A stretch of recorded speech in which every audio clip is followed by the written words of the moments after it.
Hello everyone, welcome to our YouTube channel Science Patashala. Dear CTET 2026 aspirants ಎಲ್ಲರಿಗೂ ನಮಸ್ಕಾರ. Welcome back. ಇವತ್ತಿನ ಸೆಷನ್ನಲ್ಲಿ ನಾವು previous year question papers PYQ solve ಮಾಡ್ತೀವಿ from food sources, components and cleaning. CTET paper 2 ನಲ್ಲಿ repeatedly ಕೇಳೋ questions, exam pattern ಮತ್ತು smart elimination tricks all in one session. Before we begin, ನಮ್ಮ ಚಾನೆಲ್ಗೆ ಸಬ್ಸ್ಕ್ರೈಬ್ ಮಾಡ್ಕೊಳ್ಳಿ for more CTET science boosters. Stay alert, PYQs are the key to understanding CTET questions clearly. Let's solve smart and score high in CTET 2026 with Science Patashala. Let us start today's session. The first question. The inner surfaces of food cans, they are coated with tin and not with zinc because ಈ ಪ್ರಶ್ನೆ CTET 2011 ನಲ್ಲಿ ಕೇಳಿದ್ದಾರೆ. So options ಈ ರೀತಿ ಇದೆ. Option A, zinc is costlier than tin. Option B, zinc is more reactive than tin. Option C, zinc has a higher melting point than tin. Option D, zinc is less reactive than tin. So food cans, they are coated with tin because tin is less reactive and does not react with food acids. So zinc is highly reactive, so it can form harmful and toxic compounds with food. ಆದ್ದರಿಂದ food ಸೇಫ್ಟಿಗಾಗಿ tin coating safe ಮತ್ತು stable. Hence food industries prefers tin plated cans instead of zinc. ಹಾಗಾಗಿ ಈ ಪ್ರಶ್ನೆಗೆ ಸರಿಯಾದ ಉತ್ತರ option B, that is zinc is more reactive than tin. So why other options are wrong here? So option A, it is wrong because zinc is not costlier than tin. Cost reason alla, reactivity is the main reason. So option C, zinc has a high melting point than tin. So melting point, it is irrelevant for coating. Cans need a non-reactive metal, not high melting point. So option D, zinc is less reactive than tin. So this is wrong. So this statement, it is opposite. So zinc is more reactive, tin it is less reactive. ಆದ್ದರಿಂದ tin safe. So ಈ ಪ್ರಶ್ನೆಗೆ ಸರಿಯಾದ ಉತ್ತರ option B, that is zinc it is more reactive than tin. Next question, root cap is absent in. ಈ ಪ್ರಶ್ನೆ CTET 2011 ನಲ್ಲಿ ಕೇಳಿದ್ದಾರೆ. So options ಈ ರೀತಿ ಇದೆ. Option A, xerophytes. Option B, hydrophytes. Option C, mesophytes. Option D, halophytes. So hydrophytes plants water ನಲ್ಲಿ grow ಆಗುತ್ತವೆ. So their roots soil friction face ಮಾಡುವುದಿಲ್ಲ. ವಾಟರ್ ಗಿವ್ಸ್ ಸಾಫ್ಟ್ ಸಪೋರ್ಟ್, ಆದ್ದರಿಂದ ರೂಟ್ಸ್ಗೆ ಪ್ರೊಟೆಕ್ಷನ್ ಬೇಕಾಗುವುದಿಲ್ಲ.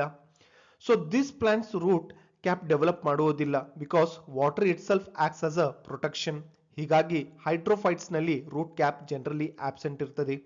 ಹಾಗಾಗಿ ಈ ಪ್ರಶ್ನೆಗೆ ಸರಿಯಾದ ಉತ್ತರ option B, that is hydrophytes. So why other options are wrong here? So option A, xerophytes. So dry soil ನಲ್ಲಿ ರೂಟ್ ಟಿಪ್ಗೆ ಹೆಚ್ಚು friction, so strong root cap ಬೇಕು. So option C, mesophytes, normal soil plants. Okay, so root cap protection essential ಎಂದು consider ಮಾಡುತ್ತಾರೆ. So option D, halophytes, salty soil. So root soil touch ಆಗುತ್ತವೆ, so root cap missing ಆಗುವುದಿಲ್ಲ. So ಹಾಗಾಗಿ ಈ ಪ್ರಶ್ನೆಗೆ ಸರಿಯಾದ ಉತ್ತರ option B, that is hydrophytes. Option B is the correct answer. Next question, adding salt and sugar to food substances help in preserving them for a longer duration. So it is because excess salt and sugar. So ಈ ಪ್ರಶ್ನೆ CTET 2011 ನಲ್ಲಿ ಕೇಳಿದ್ದಾರೆ. So options ಈ ರೀತಿ ಇದೆ. Option A, plasmolyse the microbial cells. Option B, cause rupturing of microbial cells. Option C, cause change in the shape of microbial cells. Option D, remove water from food.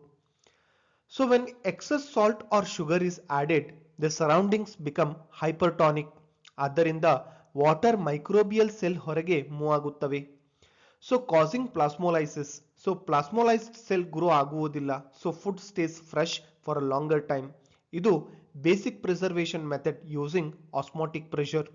ಹಾಗಾಗಿ ಈ ಪ್ರಶ್ನೆಗೆ ಸರಿಯಾದ ಉತ್ತರ option A, that is plasmolyse the microbial cells. So why other options are wrong here? So option B, it is wrong. So salt sugar rupture ಮಾಡುವುದಿಲ್ಲ, ಅವು cells ಅನ್ನು shrink, that is plasmolyse ಮಾಡುತ್ತವೆ. So option C, it is wrong. So shape change main reason ಅಲ್ಲ. Main action is water loss plus plasmolysis. Option D wrong. So salt or sugar water ಅನ್ನು food ನಿಂದ remove ಮಾಡುವುದಿಲ್ಲ, but microbial cells ನಿಂದ remove ಮಾಡುತ್ತವೆ. So ಈ ಪ್ರಶ್ನೆಗೆ ಸರಿಯಾದ ಉತ್ತರ option A, that is plasmolyse the microbial cell. Option A is the correct answer. Next question, the process of converting sugars into alcohols, it is known as.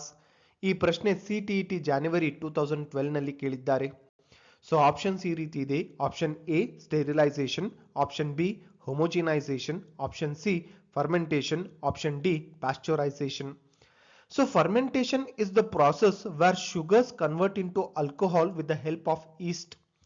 ಈ process ನಲ್ಲಿ yeast anaerobic respiration ಮಾಡುತ್ತದೆ, releasing alcohol plus carbon dioxide. So fermentation ಬಳಸೋದು wine, beer, bread preparation ನಲ್ಲಿ.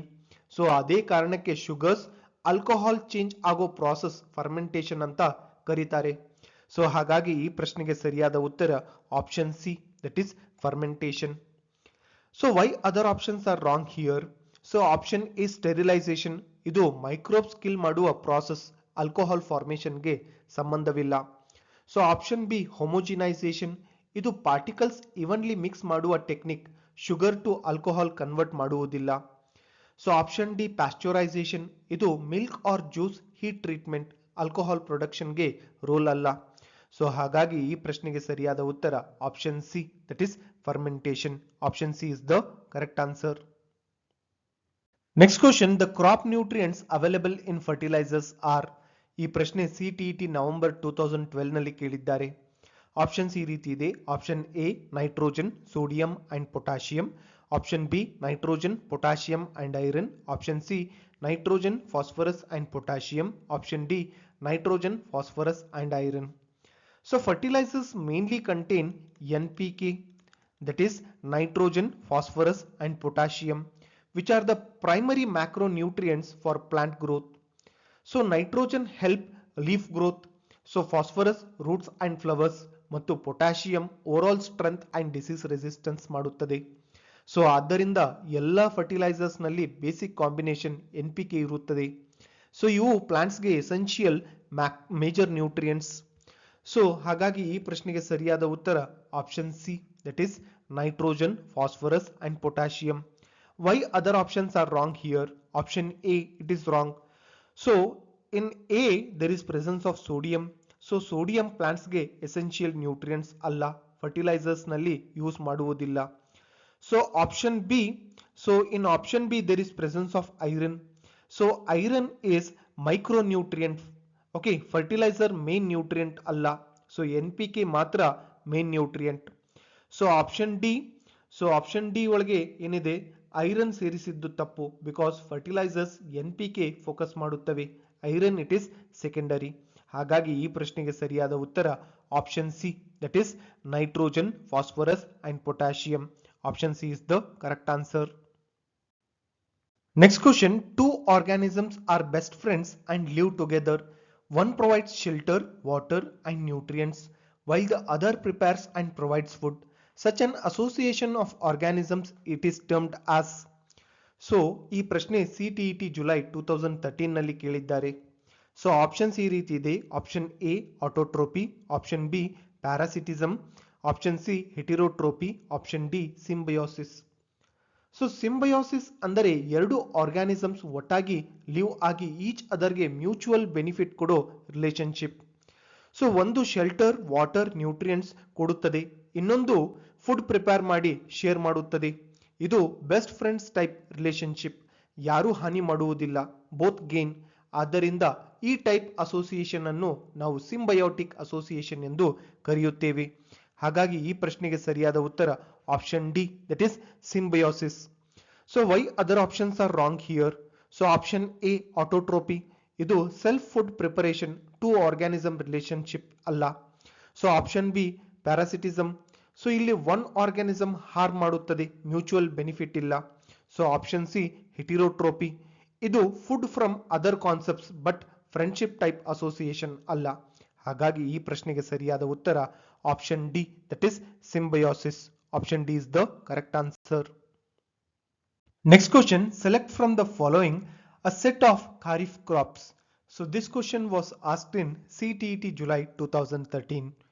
So options ಈ ರೀತಿ ಇದೆ. Option A cotton, paddy, pea linseed. Option B paddy, maize, cotton, soybean. Option C gram, mustard, groundnut, wheat. Option D maize, paddy, linseed, soybean. So kharif crops are those that grow during monsoon season, that is June to October. ಈ season ನಲ್ಲಿ heavy rains plus warm temperature ಬೇಕಾಗಿರುವ crops grow ಆಗುತ್ತವೆ. So paddy, maize, cotton, soybean all are the typical kharif crops grown after the first monsoon rains. ಆದ್ದರಿಂದ option B that is the correct answer for this particular question. Okay, option B matra complete kharif crops set, that is paddy, maize, cotton, soyabean. So why other options are wrong here? So option A wrong. P mattu linseed they are rabi crops, so set mixed agide. So option C wrong. Gram, mustard, wheat are winter, that is rabi crops, kharif alla. So option D linseed it is a rabi crop, so list pure kharif alla. So ಹಾಗಾಗಿ ಈ ಪ್ರಶ್ನೆಗೆ ಸರಿಯಾದ ಉತ್ತರ option B. Option B is the correct answer. Next question, study the following statements about the effects of weeds on the crop plants. So ಈ ಪ್ರಶ್ನೆ CTET July 2013 ನಲ್ಲಿ ಕೇಳಿದ್ದಾರೆ. So ಇಲ್ಲಿ A ಕೊಟ್ಟಿದ್ದಾರೆ, so they help crop plants to grow healthily. So B they interfere in harvesting. C they affect plant growth. D they compete with crop plants for water, nutrients, space and light. So the correct statements are options ಈ ರೀತಿ ಇದೆ. Option A, C and D only. Option B, D only. Option C, B, C and D. Option D, A, B and D. So weeds always harm crop plants because ಅವು crops ಜೊತೆಗೆ water, nutrients, sunlight and space share ಮಾಡುತ್ತವೆ. So ಈ competition ನಿಂದ crop growth slow ಆಗುತ್ತದೆ ಮತ್ತು plants weak ಆಗುತ್ತದೆ. So weeds always interfere with harvesting, ಏಕೆಂದರೆ ಅವು ಫೀಲ್ಡ್ಸ್ ನಲ್ಲಿ ಕ್ರೌಡ್ ಕ್ರಿಯೇಟ್ ಮಾಡುತ್ತದೆ. ಸೊ ಆದ್ದರಿಂದ statement B, C, D correct and A it is wrong because weeds never help crops. So ಹಾಗಾಗಿ ಈ ಪ್ರಶ್ನೆಗೆ ಸರಿಯಾದ ಉತ್ತರ option C, that is B, C and D. So why other options are wrong here? So statement A ತಪ್ಪು, because weeds help ಮಾಡುವುದಿಲ್ಲ, ಕ್ರಾಪ್ಸ್ಗೆ harm ಮಾತ್ರ ಮಾಡುತ್ತದೆ. So option B it is wrong, D only ಅಂತ ಕೊಟ್ಟಿದ್ದಾರೆ. Okay, so only D correct ಅಂತ ಹೇಳುತ್ತದೆ, but B ಮತ್ತು ಸಿ ಕೂಡ ಕರೆಕ್ಟ್ ಆಗಿದೆ. So option D statement A ಸೇರಿಸಿದ್ದಾರೆ, but A it is false. So option D it is wrong. So ಈ ಪ್ರಶ್ನೆಗೆ ಸರಿಯಾದ ಉತ್ತರ option C, that is B, C and D. Option C is the correct answer. Next question, given below are the steps to test presence of proteins in a food item. So these steps are not in correct sequence. So ಈ ಪ್ರಶ್ನೆ CTET July 2013 ನಲ್ಲಿ ಕೇಳಿದ್ದಾರೆ. So A, take a small quantity of food item in a test tube, add 10 drops of water to it and shake it. So B, make the paste or powder of the food to be tested. C, add 10 drops of caustic soda solution to the test tube and shake well. So D, add 2 drops of copper sulfate to it. So the correct sequence of these steps is, so options ಈ ರೀತಿ ಇದೆ. Option A, A, B, C, D. So option B, B, A, D, C. Option C, A, B, D, C. Option D, B, D, A, C. So to test proteins, first we must make paste or powder of the food. ಇದು step B. Okay, so first ಯಾವ್ದು ಬರ್ತದೆ? ಇಲ್ಲಿ B ಬರ್ತದೆ. So then add water and shake so the sample properly mixes, then we will be having A here. So next add copper sulfate, blue reagent ಮತ್ತು ನಂತರ caustic soda ಸೇರಿಸಿದರೆ violet colour ಬರುತ್ತದೆ. So ಈ ಬೈರೂಟ್ test ನಲ್ಲಿ violet colour ಬಂದರೆ protein is present ಅಂತ. So A ಆದ್ಮೇಲೆ ಯಾವ್ದು ಬಂತು? ಡಿ ಬಂತು. ನೆಕ್ಸ್ಟ್ ಯಾವ್ದು ಬಂತು? ಸಿ ಬಂತು. ಓಕೆ, ಸೊ ಹಾಗಾಗಿ ಈ ಪ್ರಶ್ನೆಗೆ ಸರಿಯಾದ ಉತ್ತರ option B, that is B, A, T, C. So make the paste or powder of the food to be tested. Okay, adad nantara take a small quantity of food item in a test tube, add 10 drops of water to it and shake it. So next add 2 drops of copper sulfate to it. Adad takshana add 10 drops of caustic soda solution to the test tube and shake well. Okay, so ಹಾಗಾಗಿ ಈ ಪ್ರಶ್ನೆಗೆ ಸರಿಯಾದ ಉತ್ತರ option B. Okay, so why other options are wrong here? So option A it is wrong. So step starts with A but first food paste ಮಾಡ್ಕೊಳ್ಬೇಕು, that is B. So option C sequence wrong, copper sulphate must be added before caustic soda. So option D wrong. So second place ಬರುವುದು ತಪ್ಪು, water mixing step A must come second. Okay, so ಹಾಗಾಗಿ ಈ ಪ್ರಶ್ನೆಗೆ ಸರಿಯಾದ ಉತ್ತರ option B. Okay, option B is the correct answer. Next question, study the following statements. ಈ ಪ್ರಶ್ನೆ CTET February 2014 ನಲ್ಲಿ ಕೇಳಿದ್ದಾರೆ. ಸೊ ಎ ಅಂತ ಕೊಟ್ಟಿದ್ದಾರೆ, germination of seeds does not take place under dry condition. B, nutrients are transported to each part of the plant in dissolve form. C, the supply of water to crops at different interval improves the texture of the soil. D, the supply of water to crops makes the soil porous due to which exchange of gases become easy. E, water protects the crops from both frost and hot air currents. So the statements which justify the need to irrigate crops are option C ರೀತಿ ಇದೆ, option A, B and C, option B, B, C and D, option C, C, D and E, option D, A, B and E. So the correct answer here it is option D, that is A, B and E. So these are the true reasons why crops need irrigation. So why these are correct?